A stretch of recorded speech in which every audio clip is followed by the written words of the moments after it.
स्मृति हरदम हम देखते हैं। और प्रज्ञा रश्मि जी बुद्धानुस्मृति का बहुत ही अच्छा स्टडी करवाते हैं।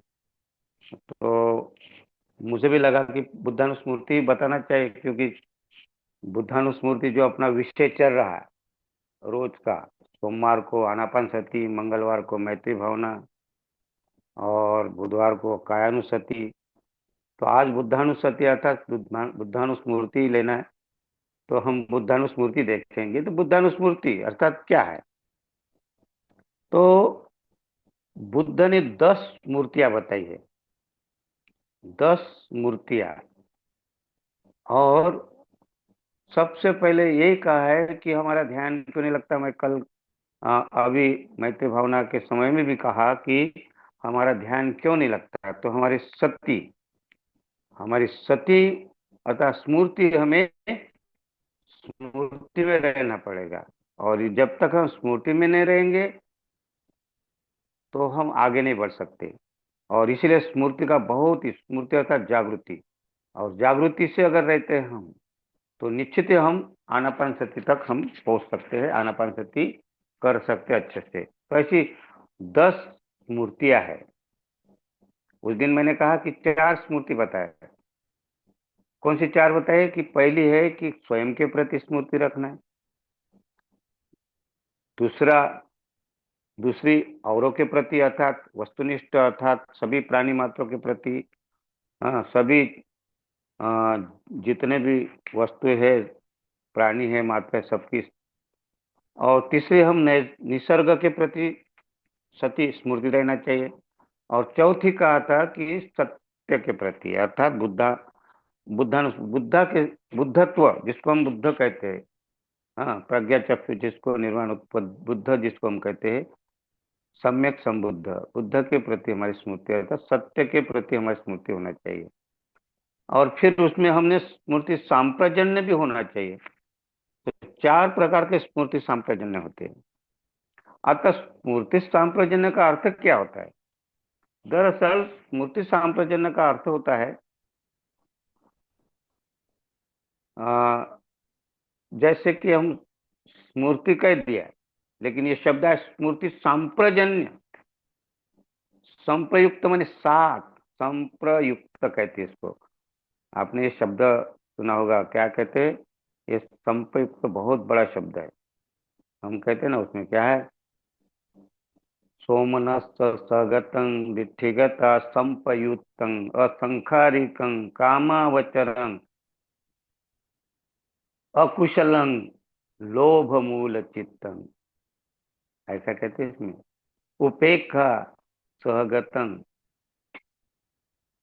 उपेक्षा सहगतं विचिकित्सा संपयुक्तं असंखारिकं कामावचरं अकुशल मोह मूल चित्तम। दो मनस्त सहगतं दिठिगता संपयुक्तं। अर्थात ये संपयुक्त शब्द हर इसमें आता है। क्या है? संपयुक्तं असंखारिकं कामावचरं अकुशलं दोष मूल चित्तम। अर्थात संप्रयुक्त का अर्थ होता है साथ रहना। कैसा? तो किसके साथ में? तो प्रज्ञा के साथ में रहना, या जो भी बात रहती, दृष्टि, दृष्टि के साथ रहना। हाँ, तो लोभ मूल चित्त जब रहता है तो वो दृष्टि के साथ रहता है। लोभ मूल अर्थात लोभ, जब हमारे अंदर लोभ, जो अकुशल लोभ होता है, अकुशल हेतु कहते हैं इसको। कुशल हेतु और अकुशल हेतु। कुशल हेतु 3 है और अकुशल हेतु 3 है। तो अकुशल हेतु 3 कौन से है? लोभ, द्वेष और मोह। ये अकुशल हेतु है। और इसीलिए कहा कि अकुशल के साथ में, दिट्ठी के साथ में, अर्थात क्या कहते हैं? सोमनस्स सगतं दिट्ठिगता संपयुक्तम। अर्थात उसके साथ में, किसके साथ में? दिट्ठी, दृष्टि के साथ। कौन से दृष्टि के साथ? मिथ्या दृष्टि के साथ में जब रहता है तो वो अकुशल लोभ मूल चित्त की तरफ जाता है। ये बहुत बड़ी बात। ये देख, सती सती ये हमें समझना है। तो सती अर्थात स्मृति तो होता है, लेकिन सांप्रजन्य शब्द जब लगता है तो चार प्रकार के सांप्रजन्य होता है। लेकिन सांप्रजन्य, स्मृति सांप्रजन्य उसको कहते हैं कि जैसा कि एक चौकीदार है, और जैसा हम आजकल गार्ड रखते हैं, गार्ड। हाँ, ये रहते ना आजकल जिधर उधर गार्ड, देखते हैं हम लोग, सिक्योरिटी गार्ड कहते हैं उसको। तो उस गार्ड के ऊपर भी गार्ड रहता है, उसको चेक करने के लिए कि वो सही में अपनी ड्यूटी कर रहा है क्या। क्योंकि ये गार्ड तो रहती है, लेकिन गार्ड के ऊपर गार्ड, कि उसको चेक करना कि ये सही अपना ड्यूटी कर रहा है क्या। इसी प्रकार स्मृति तो है हमारी, लेकिन स्मृति के ऊपर स्मृति, उसको सांप्रजन्य कहा गया। और इसीलिए कहा है कि स्मृति सांप्रजन्य, जैसे कि हम ध्यान करते हैं, तो ध्यान कर रहे तो ये स्मृति में तो है, लेकिन उसके ऊपर ऐसी स्मृति कि सही में मैं ध्यान कर रहा हूँ कि नहीं कर रहा हूँ, कि खाली आंख बंद करके बैठा हूँ। तो स्मृति सांप्रजन्य बहुत बड़ा शब्द है। तो गार्ड के ऊपर गार्ड मतलब उसके ऊपर स्मृति के ऊपर स्मृति रखना, उसको सांप्रजन्य कहा। और ऐसे चार प्रकार के स्मृति सांप्रजन्य है। तो पहला सांप्रजन्य है, उसको कहते हैं सार्थक सांप्रजन्य। अर्थात इस संसार में जितनी भी, लेकिन ये सांप्रजन्य कब आता है, जब ध्यान करना शुरू करते तब। ऐसा नहीं है। ये जो स्मृति, पहला जो पाठ है स्मृति का, स्मृति अपनी सही है कि नहीं वो देखते हैं। लेकिन लेकिन सांप्रजन्य में जब ध्यान करते हैं, तब ध्यान में देखते हैं हम लोग कि मैं सही में हम स्मृति में है क्या। तो उसके लिए है ये, जब उसकी स्टेप बढ़ती, ध्यान की परिपक्वता आती है धीरे धीरे धीरे धीरे, तब ये सांप्रजन्य वहां काम करता है। ऐसा ये शुरुआत में नहीं रहता, दिखाई नहीं देता है, क्योंकि हमारा ध्यान ही नहीं रहता है। हम आंख बंद करें ध्यान करते हैं, ऐसा लगता है ध्यान करते, नहीं, ऐसा नहीं है। तो पहला जो है उसको कहते हैं सार्थक सांप्रजन्य। और वो सार्थक सांप्रजन्य, इस संसार में जितनी वस्तुएं, जितने भी है, अ, विद्यमान है, मतलब जीवित है, विद्यमान है, अस्तित्व में है, उन सभी वस्तुओं के प्रति सजगता रखना, इसको स्मृति सांप्रजन्य। सभी वस्तु के प्रति, फिर कुछ भी हो, पहाड़ हो, पत्थर हो, या और अन्य कुछ भी हो, सबके प्रति स्मृति रखना। हाँ, चांद, तारे, नक्षत्र, ये ब्रह्मांड में जितने भी है, सभी जीव प्राणी मात्र, सभी सभी के जो जो विद्यमान है। चांद, सितारे तो इसमें नहीं आते, लेकिन विद्य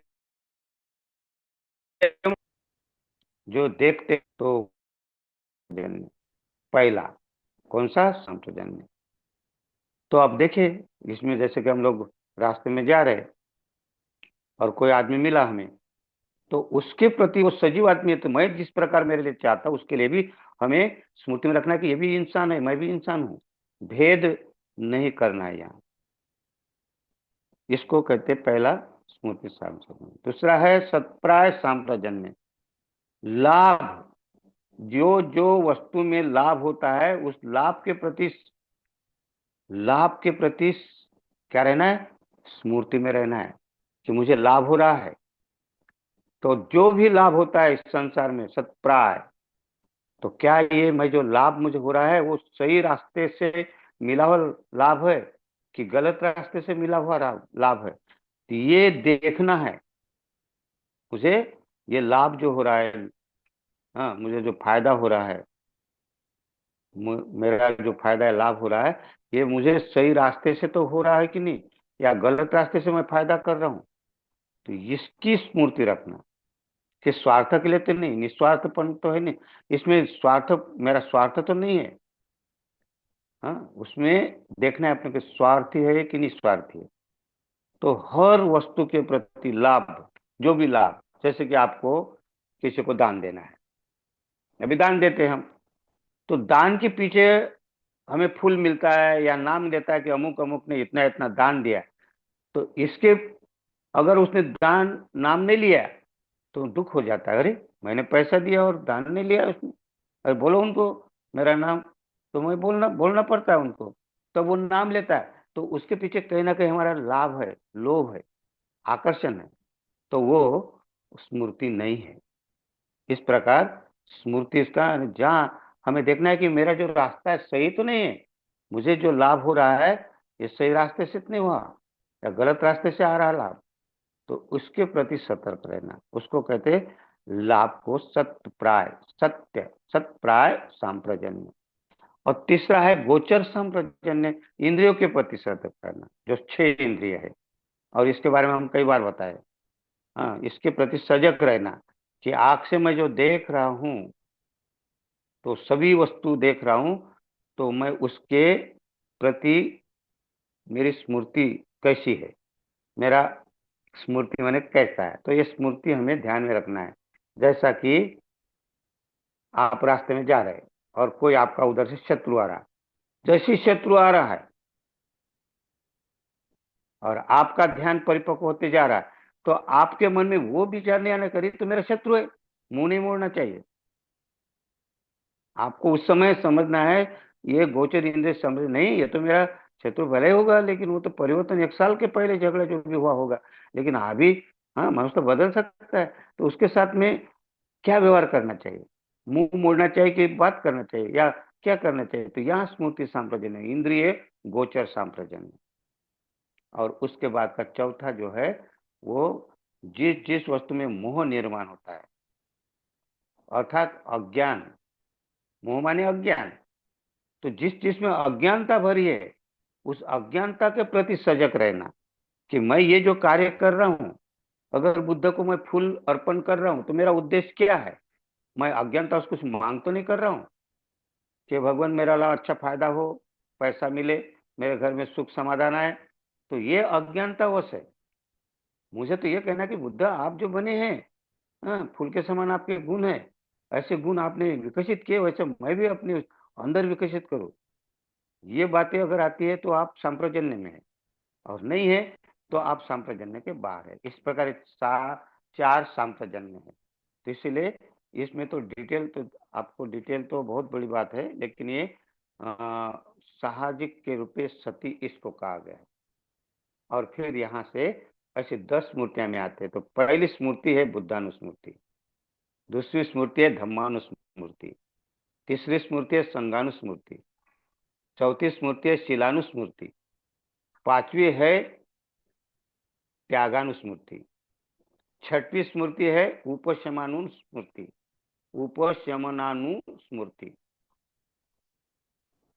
और छठवें देवतानुस्मृति, सॉरी, छठवें देवतानुस्मृति, और सातवें उपशमनानुस्मृति, और आठवीं है कायागता स्मृति, और 9वीं है आनापान सती, और 10वीं है मरणानुस्मृति।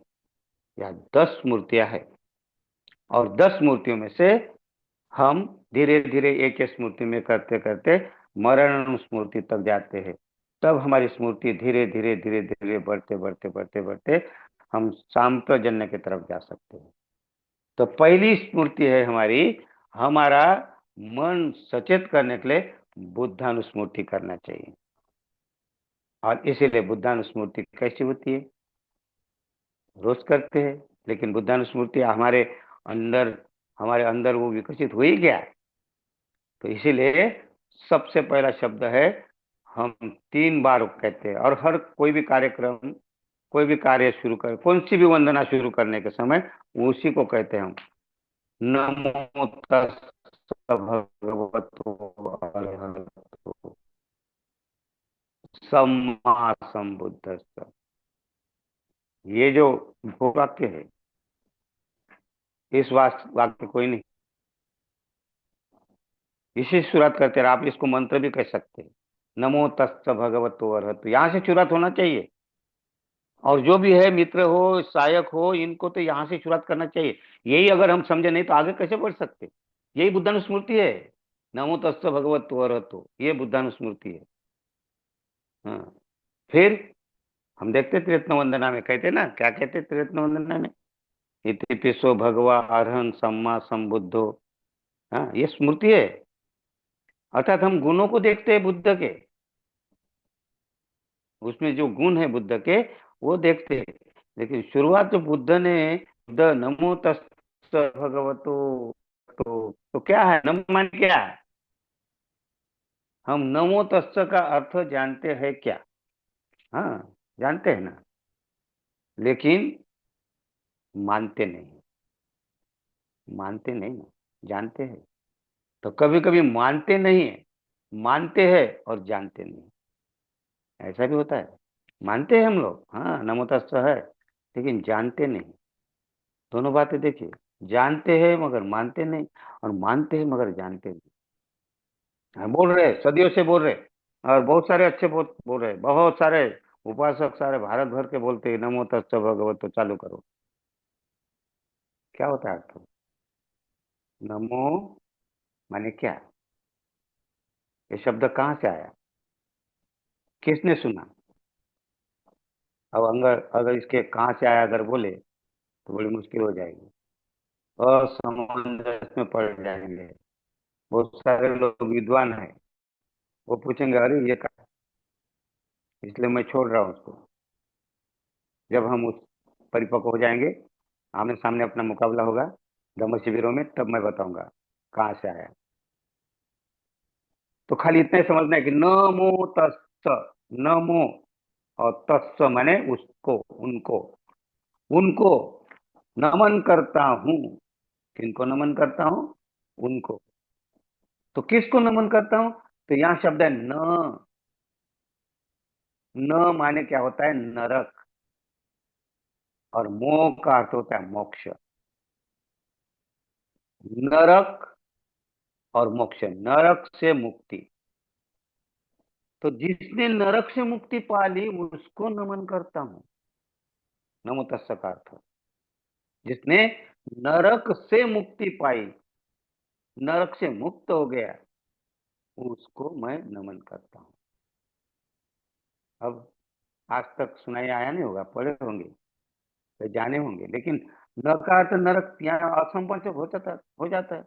हाँ, भ्रम पैदा हुई, नरक कहाँ से आ गया बुद्ध धर्म में? हाँ, ये स्वर्ग नरक कहाँ से आ गए? तो नरक उसको कहते हैं कि, नरक उसको कहते हैं कि जो हम, हमारे अंदर में विकार है। हाँ, हम परेशान हैं, कभी चिड़चिड़ापन करते हैं, कभी दुख होता है। हाँ, कभी परेशानी में आते हैं। हाँ, ऐसा कहते हैं अरे क्या नरकीय जीवन है मेरा ये। हाँ, घर में cut cut cut cut kit kit kit होती पति पत्नी की। हाँ, दो दो बातों से लेकर, ये नहीं है घर में, वो नहीं है घर में, बच्चों के साथ किट किट करके क्या नरकीय जीवन जी रहा हूं मैं। इसको कहा है नरक। घर परिवार से लेकर समाज में भी ये नरकीय जीवन चलता है हमारा। हाँ, कटकट होती किसी के साथ, क्या कहते हैं, किट किट हो, स्पर्धा करते हैं। हाँ, कंपटीशन करते हैं, एक हारता है एक जीतता है, और फिर वहां दुय्यम होता है, वहां झगड़ा होता है, लड़ाई होती है। घर में परिवार में सास बहू का झगड़ा होता है। ये नरकीय जीवन है। बुद्ध को राजा बिंबिसार ने पूछा था,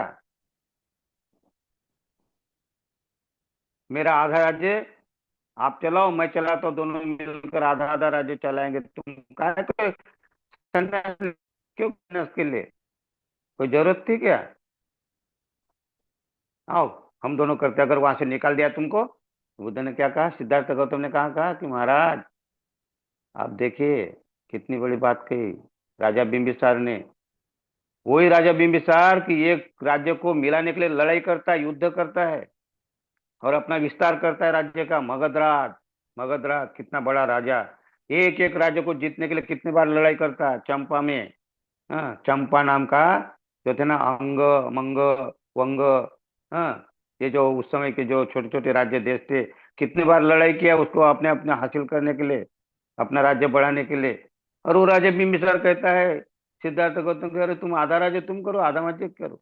जिस आदमी को राज्य की लालच रहती है वो राजा आधा राज्य देने को तैयार है। यहाँ क्या बात है?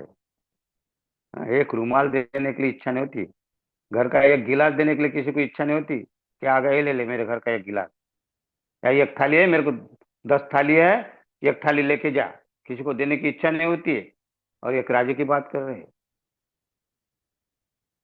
तो क्या है इसके पीछे? राज क्या है कि ये तीनों, राजा बिंबिसार, राजकुमार बिंबिसार, राजकुमार सिद्धार्थ, राजकुमार प्रसेनजीत, ये तीनों जब राजकुमार थे तो एक ही गुरु के पास में शिक्षा करने के लिए गए, शिक्षा लेने के लिए। इसको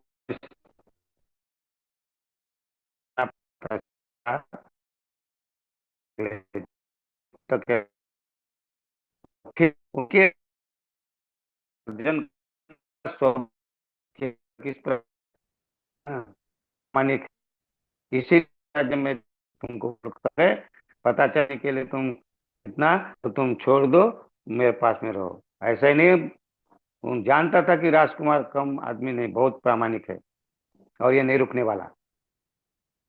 तब क्या कहता सिद्धार्थ गौतम महाराज, मैं तो क्या आधा राज्य, क्या पूरा राज्य छोड़कर आया हूं, मुझे बुलाया गया था कि आ जाओ, हमारा वाद समाप्त हो गया हमारा कपिल वस्तु का। लेकिन मैं महाराज उसके लिए नहीं छोड़ा हूं। मैं जाऊंगा तो समस्या हल होगी क्या?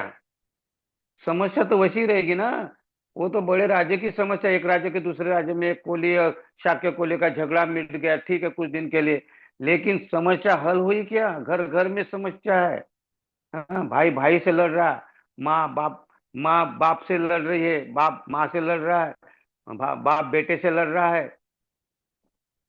घर परिवार से समस्या ही समस्या महाराज, एक नहीं। संवाद हो घर आवासो, रजसा यतन इति। प्रवज्जा सूक्त में कहते बुद्ध, क्या कहते हैं? संवाद हो घर आवासो, रजसा यतन इति। अर्थात बाधा ही बाधा महाराज, घर में, घर आवास में, घर में वास करते हैं, जिस घर में वास करते वो घर नहीं नरक है। बुद्ध कहते, सिद्धार्थ गौतम कहते, बुद्ध नहीं बने थे उस समय, क्या कहते? घर नहीं नरक है महाराज। समस्या एक हुई तो बताओ, एक नहीं, समस्या पर समस्या, समस्या ये नहीं वो नहीं वो नहीं। हाँ, किस घर में ऐसा महाराज है कि पति पत्नी का सालों साल रहते, 50 साल भी, लेकिन पत्नी को नहीं जान सकता, अपनी पति को नहीं जान सकता। दूसरी क्या बात करते हैं? समाज में जाओगे तो कुर्सी के लिए लड़ाई होती, नरक नरक जीवन है। इसीलिए कहा है संवाद हो घर आवास हो। घर ये नारकीय घर है, नरकवास है। समस्या ही समस्या है, अड़थड़े ही अड़थड़े, बाधा ही बाधा है। संवाद हो मैंने बाधा। और रजसायत विकार का घर है, विकार। एक नहीं तो दूसरा विकार, तीसरा विकार, चलते रहते, एक नहीं तो दूसरा तीसरा विकार पर विकार। हाँ, मन में इतना विकार भरा रहता है कि इतना राग, इतना द्वेष भरा रहता है, क्रोध भरा रहता है, चिड़चिड़ापन रहता है, ताने मारना एक दूसरे को, कितने विकार से पड़े हैं। और इसलिए महाराज, ये जो जीवन है नारकीय जीवन है, तुल्य जीवन है। और क्या कहते हैं? रजसायतनी थी। और अभो का साव पब्बज्जा, पब्बज्जा माने संन्यास, दीक्षा लेना। कहते अभ्भू कासाव, कासाव माने काष्ठाय वस्त्र, अर्थात संन्यास, सन्यासी वस्त्र, अर्थात संन्यास लेना। अभ्भू कासाव पब्बज्जा। अभ्भो माने आकाश, अभ्भो माने आकाश, ये खुले आकाश के समान संन्यास की जीवन है महाराज। और घर बंधन है। घर क्या है? समस्याओं का घिरा हुआ, बंधन से घिरा हुआ घर है। घर में वास करना अर्थात बंधन में घिरे हुए, नरक में घिरे हुए। और आकाश के समान, ये आसमान के समान, खुले आसमान के समान सन्यासी जीवन है। ये देखकर मैं बाहर निकल रहा हूं महाराज, ये सोचकर, ये देखकर, क्योंकि ये दुख क्यों होता है, ये नरक की जीवन क्यों जीता है आदमी, ये नरक से कैसा मुक्त होता है, इस नरक से मुक्त होने के लिए मैं बाहर पड़ा हूं महाराज, और उसकी खोज में निकला हूं। कहने का मतलब ये है यहाँ कि न मोह माने बुद्ध को क्या है, बुद्धत्व प्राप्ति के बाद में उसने नारकीय जीवन का नाश किया। तभी तो कहते ना, अनेक जाति संसारं संदा संग निविसंग गकारकं गवे संतो दुख जाति पुनः पुनः गकारकं दिठोसी पुनः गेहं न कासी सब बाते फासु का भग्गा ग कुठं विसंखितं संखार विसंगतं तन्हान खय मज्जगा। तन्हान में तृष्णा, ये तृष्णा का सब झगड़ा है, ये वासना का सब झगड़ा है। और मैं समझ में आ गया, ये तृष्णा रूपी, ये जो नरक रूपी जीवन है तृष्णा का, हाँ, इससे मैं मुक्त हो गया हूँ। अब मुझे फिर से जन्म नहीं होगा। बहुत सताया इसने, तृष्णा तूने मुझे बहुत सताया, अनेक जन्म लेते रहा, दुख झेलते रहा, पीड़ा झेलते रहा, लेकिन अब तुझे देख लिया। अब तू इस घर को नहीं बना सकती। अब ये नारकीय जीवन मैंने समाप्त कर डाला। इसका मतलब है नमो तत्व। उसको नमन करता हूँ कि जिस नरक से मैं मुक्त हो गया हूँ। नमो माने यह है। और आज तक आप लोग है नमो तत्व नमो तत्व। इसलिए कहता हूँ ना कि जानते नहीं तो मानते नहीं, जानते हैं तो मानते नहीं, मानते हैं तो जानते नहीं। इसको कहते हैं बुद्धानुस्मृति का पहला पाठ की बुद्ध ने क्या कर दिया, नर के जीवन से मुक्त हो गए। और फिर आता है भगवतो, और फिर आता है अरहतो, और फिर आता है सम्मा संबुद्ध। चार शब्द है, नमो तस्स, भगवतो, अरहतो और सम्मा संबुद्ध। अर्थात भगवतो मैंने भगवान, भगवान। और ये भगवान भी भ्रमित कर दिया लोगों ने, भगवान भगवान भगवान। ये संसार का भगवान ये धम्म में भगवान का है। हाँ, शब्द करे अर्थ न जाने कोई, और अर्थ बेचारे क्या करे, धारण करे, धारण करे ना कोई। और क्या शब्द बेचारे क्या करे, अर्थ जाने, अर्थ ही नहीं अनर्थ कर देते हम। भगवा मने क्या कहते हैं, भगवा उसको कहते हैं, किसको, भगत रागोति भगवा। जिसने भगत भग्न कर दिया, नष्ट कर दिया, नाश कर दिया, भगत रागोति भगवा, उसको भगवा कहते। जिसने अपने लोभ को नष्ट कर दिया, तृष्णा को नष्ट कर दिया, इच्छा को नष्ट कर दिया, वासना को नष्ट कर दिया, आसक्ति को नष्ट कर दिया, उसको भगवान कहते हैं। भग माने नष्ट करना। तो जिसने राग, अर्थात राग माने वासना, राग माने तृष्णा, राग माने आसक्ति, राग माने लालसा, राग माने नंदी, राग माने आकर्षण, और राग माने हम जिसको कहते हैं कि जो हमें लगाव, चिपकाव। जैसे कि फूल मिलना चाहिए करके हम पैसा देते दान कि मेरे को फूल मिला, हाँ मेरा सम्मान हुआ, इसके पीछे राग है। तो जिसने अपने राग को नष्ट कर दिया उसको भगवान कहते हैं। भगस्त रागोति भगवा, भगस्त दोषोति भगवा। जिसने अपने दोष को, देश को, अपने अंदर जितने भी दोष है, जितने भी द्वेष है, और द्वेष के प्रकार है ईर्ष्या, मत्सर, जलन, गुस्सा, अहंकार, स्पर्धा, छल, कपट, ताने मारना, चुगली करना, चाड़ी करना, ये द्वेष है। और इससे जो मुक्त हो गया, अर्थात जिसने इसको नष्ट कर दिया, भगत दोषोति भगवान, उसको कहा है भगवान। तो किस भगवान को मैं, ये भगवान कौन से, ये नर के जीवन, कौन सा, ये लोभ, भगत राग कोटि भगवा मने ये राग, ये नारकीय जीवन है। और दोष द्वेष, ये द्वेष भी, ये कौन सा जीवन है, नारकीय जीवन है। कैसा कि हमारे अंदर चिड़चिड़ापन है, चुगली चाड़ी, निंदा है, हमारे अंदर कितनी कितनी बातें है। हाँ, ईर्ष्या है, जलन है, जलसी है, स्पर्धा है, प्रतियोगिता, कंपटीशन, कि मैं कैसा छोटा हूँ, ये कैसा आगे बढ़ गया, जलते हैं। हाँ, ईर्ष्या जिसको कहते हैं, ईर्ष्या, जलन, गुस्सा, बात बात में गुस्सा होता है। पति पत्नी से शुरुआत होती है, घर में परिवार से, छोटी छोटी बात में गुस्सा होता है आदमी। 50 साल तक रहता है, लेकिन घर घर नहीं रहता। वो रहता है क्या घर, जिस घर में शांति है नहीं, वो घर है क्या, वो नरकीय जीवन है। इसीलिए द्वेष द्वेष, ये करो वो करो, एक के ऊपर ऐसा हमारा मन चलते रहता है। उसीलिए कहा दोषोती भगवा। लेकिन बुद्ध ने क्या किया, उसको नष्ट कर दिया, दोष को। हाँ, कोई भी आता है उनके पास में तो द्वेष नहीं करते बुद्ध। और राग और द्वेष, ये दो जिसके अंदर है तो कैसा नरक से मुक्त हो सकता है वो? नारकी जीवन है ये। और तीसरा तो खतरनाक, और जिसको कहते भगत मोहति भगवा। भगत भगवाते न उच्चति, क्या कहते? भगवाते न उच्चति। उसको कहता हूं मैं भगवान, बुद्ध कहते उसको भगवान कहता हूं, कहते बुद्ध। कोई सृष्टि करता मैंने बुद्ध भगवान नहीं है। उसको कहता हूं कि जिसने अपने राग को, द्वेष को और मोह को नष्ट कर दिया। भगत मोहोति भगवा, अर्थात जिसने अपना अज्ञान को नष्ट कर दिया। और अज्ञान माने क्या है? तो अज्ञान उसको कहते कि जब तक बुद्ध तो प्राप्त नहीं होता, जब तक बुद्ध नहीं बनते, जब तक अरहत नहीं बनते, तब नहीं है।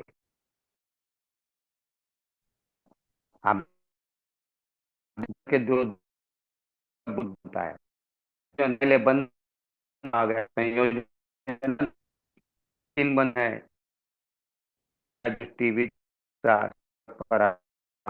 फिर दो बंद, काम व्यापार, फिर और पांच बंधन है, रूप राग, अरूप राग, मान, अस्थिरता और अज्ञान। अज्ञान आखिरी का है। अर्थात अज्ञान तब तक ये सब रहता है। ये अभी मैंने कहा एक गाथा को, कहा है ना, उपेक्षगतं विचिकित्सा संपयुक्तम। संपयुक्तम विचिकित्सा के साथ रहता है आदमी, कुशंका के साथ रहता है। और ये कुशंका जब तक रहेगी तब तक आदमी आगे बढ़ता ही नहीं। शंका में रहता है ना, ध्यान कर रहा हूँ, कितने दिन से ध्यान कर रहा हूँ, कोई फायदा से नहीं होता है, अरे हटाओ, आ गई कुशंका, है ना। अरे बाबा अपने को बुद्ध नहीं बनना है। अरे क्या इन लोग कहते ध्यान ध्यान ध्यान, आग बंद करते और कुछ नहीं, क्या करते रहते आग बंद करके, पता नहीं। ये कुशंका में जाता हुआ आदमी, कितना कुशंकी आदमी, यहाँ से तो बाहर नहीं निकलते। तो अज्ञान, ये अज्ञान है, ये इसको अज्ञान कहा गया। अज्ञान का एक पार्ट है ये। इसीलिए 10वां बंधन है अज्ञान। और अज्ञान में जो जो भी हम अज्ञानतावश कार्य करते हैं, अगर हम बोलते ही है कुछ बातें तो अज्ञानता पूर्ण बोलते हैं। बुद्ध अज्ञानतावश नहीं बोलते। बुद्ध एक एक शब्द बोलते हैं तो सोच समझ कर बोलते हैं। खिस्सा गौतमी के समय देखे होंगे आपने, बुद्ध को देखा? हाँ, बुद्ध बोले हैं, प्रज्ञा से बोलते हैं और करुणा से बोलते हैं। करुणा और प्रज्ञा एक हो जाती वहां। खिस्सा के प्रति करुणा जाग जाती है और प्रज्ञा का उपयोग करके कहते कि खिस्सा जा, उस घर के सरसों के दाने ले आ, तब मैं तेरे बालक को जिंदा कर देता हूँ। ये शब्द बुद्ध के है। अज्ञानतावश नहीं आए शब्द, ये प्रज्ञा से आए हुए। करुणा जाग उठती है, जा। बुद्ध ने उसको, बाल को जीवंत कर दिया क्या? लेकिन क्या प्रकाश डाल दिया उसके अंदर? हाँ, एक एक महिला को प्रकाशित कर दिया, बुद्धत्व की तरफ चली गई वो। तो अज्ञानता हम तब तक रहती है हमारे में जब बुद्धत्व प्राप्त नहीं होता। हम बोलते बोलते अज्ञानता में कुछ भी बोलते हैं, जा, क्या बच्चा का जिंदा होगा क्या तुम्हारा? हाँ, हाँ, कोई कोई ऐसा हुआ कि आजकल कोई, कोई ऐसा हुआ कि चमत्कार कि कोई किसी का बच्चा जिंदा होगा, कोई आदमी जिंदा होता है मरा हुआ? जा जा, इधर कोई नहीं आ, जा दूसरे के पास जा। तो ये जो भाषा है, ये अज्ञानता की भाषा है। इसको गुस्सा है, गुस्से में बोला या कुछ बोला, लेकिन अज्ञानता हो, क्योंकि उसके अंदर की जो जो उसके अंदर जो बात थी, वो अंदर की बात कोई नहीं जानता था। किसा गौतमी किस प्रकार की तकलीफ में, परेशानी में, क्या परेशानी में थी वो, जाने क्या हमने परेशानी क्या थी उनकी। परेशानी दो प्रकार की थी। एक तो ममता थी उसकी बच्चों के प्रति कि मेरा बालक मर गया, एक तो ये प्रथा, एक तो ये है ही। लेकिन इसके पहले जब शादी हुई थी, लव मैरिज हुआ था उनका, उसने पसंद किया था उसके पति ने उसको, किसा के। लेकिन माँ बाप नहीं चाहते थे उसके, सास ससुर नहीं चाहते थे किसा को। हाँ, इतना प्रताड़ित करते थे, इतना प्रताड़ित करते थे कि उसको लग रहा कई बार कि आत्महत्या कर लूं, कहीं घर छोड़कर चले जाऊं। लेकिन जाऊं तो कहाँ जाऊं? माँ बाप से तो निकल गई हूँ, मैं तो अपने मन से शादी की हूँ, और इधर प्रताड़ित होती, कितना कष्ट सहन किया, इतना सहन तो। लेकिन पति जब भी आता था रात देर बेरात बेचारा समझाता था कि तू सहन कर, कुछ नहीं होता, कुछ नहीं, सहन कर, मैं तो हूं ना तेरे साथ में। वो दिलासा देता था। और दिन भर इसके प्रताड़ित करती थी माँ, सास ससुर। तंग आ गई थी। लेकिन ऐसे में उसको गर्भधारण हुआ। और जैसे गर्भधारण की बात सुनी तो सास ससुर का रवैया बदल गया। प्यार करने लगे फिर। उसके साथ साथ खाना पीना, फल फ्रूट लाना, उसकी सेवा करने लगे। एकदम सपना के समान देख रही थी, अरे ये सब कैसा परिवर्तन हो गया। सास ससुर इसलिए करते थे उनके घर में बालक आ रहा, नाती आ रहा, और इसलिए वो सेवा करते थे उनकी। और उनको सब, फिर ऐसा नहीं लग रहा कि सपना देख रहे हो, सब स्वर्ग के समान रखते थे घर में उसको। कोई तकलीफ नहीं, काम करने के लिए भी नौकर चाकर लगा दिए थे। सब कुछ, उसको कोई कमी नहीं थी। दिन बदल गए थे उसके। और फिर बच्चा, बालक होने के बाद में भी उसके बड़े प्यार, बड़े शब्द से रहते थे, बच्चों को देखते थे। हाँ, उसका क्या लालन पालन करते थे। और वो बच्चा खत्म हो गया 2 साल में। 2 साल में बालक मर गया। तो उनको लगा फिर मेरी सास ससुर मेरे साथ क्या करेंगे। ये एक कष्ट था उनके ऊपर, एक एक दुख था ये। नरक जीवन ही था ना ये। तो उसको याद आता था, इधर ममता भी और इधर सास ससुर, अब क्या करेंगे। तूने बच्चों के ध्यान नहीं दिया, तुमने क्यों उसको छोड़ा। हाँ, हाँ, उसको सांप काटता क्या, अगर तू उसके साथ में रहती थी तो क्यों, तुम्हारा तुम्हारा ये कारण है। उसको प्रताड़ित कर रहे थे। 2 प्रकार का वार था उसके ऊपर। लेकिन ऐसे वार में से वो इसलिए बच्चों को लेकर साधु सन्यासी के पास, क्या उसको मालूम नहीं था क्या? इतनी बड़ी हो गई थी तो मरता आदमी मालूम नहीं था क्या? मालूम था, लेकिन भूल गई थी। उसके सामने ये था, अब मेरे को फिर प्रताड़ित होना पड़ेगा, फिर मेरा बच्चा भी गया। 2 प्रकार से वार, एक तो ममता इधर और इधर प्रताड़ना। ऐसे इसमें बुद्ध ने क्या उसको ठंडा कर दिया है। इसको कहते ज्ञान, प्रज्ञा। नहीं तो अज्ञान है, अज्ञानता वश है। अज्ञानता का जीवन हमें पता नहीं चलता कैसा रहता है तो। और इसीलिए अज्ञानता वश हम कुछ भी करते, इसलिए कहा है भगत मोहोति भगवा, भगवाते न उच्चति, कहते आखिरी में क्या कहते, भगवाते न उच्चति। और बहुत सारा है इसमें, अनालय है, अनालय माने अनालयो, ना, अनासवा, आश्रव रहित होना। अर्थात आश्रव रहित माने 4 प्रकार के आश्रव।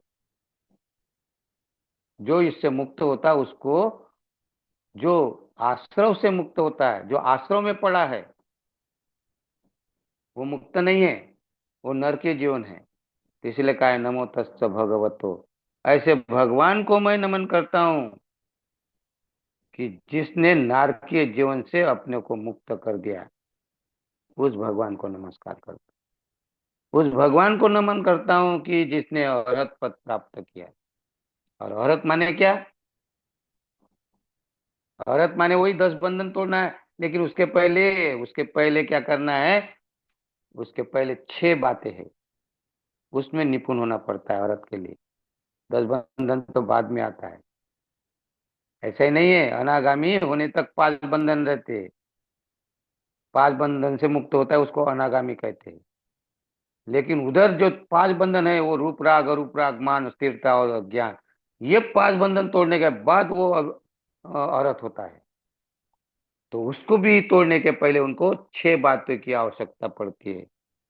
उसमें जब तक निपुण नहीं होता तब तक वो अरहत नहीं होता। नारकीय जीवन रहता है वो, नरक पूर्ण जीवन। तो इसलिए उनको 6 बातें क्या है, इसलिए ये एक दिन का विषय नहीं है, और 1 घंटे का, आधा घंटे का विषय नहीं है। अरहत तो कहते हैं ना, तो अरहत में 6 बातें होती है। तो पहली बात है श्रद्धा। किसके प्रति श्रद्धा? बुद्ध धम्म संघ के प्रति श्रद्धा। तब वो अरहत होता है। श्रद्धा अर्थात प्रज्ञा के प्रति श्रद्धा, ज्ञान के प्रति श्रद्धा। तो श्रद्धा, ये पहला गुण हासिल करना पड़ता है। फिर दूसरा लज्जा, तीसरा है भय, इस प्रकार के ये गुण हासिल करना पड़ता है। निर्भय होना पड़ता है, निर्लज्ज होना पड़ता है, श्रद्धा निर्माण करनी पड़ती है, प्रज्ञा निर्माण करनी पड़ती है और उपेक्षा निर्माण करनी पड़ती है। तो ये गुण जब तक हम हासिल नहीं करेंगे तब वो औरत के तरफ वो रूप राग में जा ही नहीं सकते। ऐसा ही नहीं रूप राग बोले तो रूपाचर रूपावचर लोग है, ऐसा ही नहीं निर्माण होता है। रूपावचर लोक में वो था आलार कालाम, जिसका नाम था, वो आगे नहीं बढ़ा, लेकिन वो रूपावचर में गया था, उसको उपाधि मिली थी रूपावचर लोक की। और उद्धक राम पुत्र को अरूपावचर लोक, अरूप। हमें तो रूपावचर क्या है जानते नहीं, मानते। रूपावच रूप लोक किसको कहते हैं? तो इसीलिए यहाँ क्या कहा है कि प्रज्ञा की आवश्यकता है, श्रद्धा की आवश्यकता है। हाँ, संकोच जिसको कहते हैं हम, लज्जा, लज्जा किसको कहते हैं? तो हमें लाज लगना चाहिए। बुद्ध के प्रति स्मृति तो करते हैं हम लोग, श्रद्धा बुद्ध के प्रति है, लेकिन कैसे श्रद्धा, मुझे अभी समय नहीं है क्योंकि समय जा रहा अपना, खत्म हो रहा। लेकिन श्रद्धा माने क्या ये पहले समझना पड़ेगा। और फिर लज्जा माने क्या है? तो लज्जा माने लाज लगनी चाहिए। किसकी लाज लगनी चाहिए? हिंसा करने की लाज लगना चाहिए, चोरी करने की लाज लगनी चाहिए, व्यभिचार करने की लाज लगनी चाहिए, झूठ बोलने की लाज लगनी चाहिए और नशापान करने की लाज लगनी चाहिए। ये गुण हासिल करना पड़ता है लज्जा में, औरत की तरफ जाने के पहले। तो इसीलिए ये जो लाज निर्माण कब करते हैं हम इसको, कब? हाँ, लज्जिताय न लज्जन्ति लज्जिताय न लज्जरे, मिच्छा दिट्ठी समाधाना सत्ता गच्छन्ति दुर्गति। बुद्ध कहते हैं, क्या कहते हैं? और लज्जिताय लज्जन्ति, जहाँ लाज लगना चाहिए वहां लाज नहीं लगती है, और जहाँ लाज नहीं लगना चाहिए वहां लाज लगती है। हाँ, घूंघट घूंघट में रहते लोग, लाज लगती है घूंघट चेहरा दिखाने के लिए, वहां लाज लाज लगती है। लेकिन आचरण जहां लाज लगना चाहिए वहां नहीं करेंगे लाज। तो इस प्रकार की बहुत सारी बातें हैं। तो इसलिए बुद्ध कहते हैं लज्जिताय न लज्जन्ति ये लज्जिताय न लज्जरे, मिथ्या दिट्ठी समाधाना। अर्थात इसलिए ये मिथ्या दृष्टि में पढ़ते हैं, और मिथ्या दृष्टि में पढ़कर ये दुर्गति को प्राप्त होते, दुर्गति, सुगति नहीं, दुर्गति। इसलिए विषय बहुत बड़ा लंबा है, फिर भी एक अचंबा है। आज जो बैठा हुआ सुटबुट में वो कल का भिखमंगा है। समझ गए तो? हाँ, क्या कहते? जो समझ गए वो पा गए, और जो नहीं समझे आज वो भी लुच्चा और लफंगा है। क्योंकि बाबा साहब ने बुद्ध के तरफ ले गए, लेकिन बुद्ध को नहीं समझे तो आज भी वही जो पहली स्थिति थी उस टाइप के है। आगे कब बढ़ेंगे हम? इसलिए हमें समझना पड़ेगा, औरत के पहले जाने के पहले 6 गुण को देखना पड़ेगा। और पहला है श्रद्धा, दूसरे लज्जा, तीसरा है भय। ये 3 अगर करते, 3 बाकी के प्रज्ञा है उसमें, उस तरफ जाने के पहले अगर 3 बातें ध्यान में रखते, श्रद्धा निर्माण करना, लज्जा निर्माण करना, और भय माने भय कैसा लगना चाहिए? भय माने वही आचरण करने के लिए हमें तैयार होना पड़ेगा। हिंसा करने के लिए भय लगना चाहिए, चोरी करने के लिए भय लगना चाहिए। इसको कहा निर्भय होना है।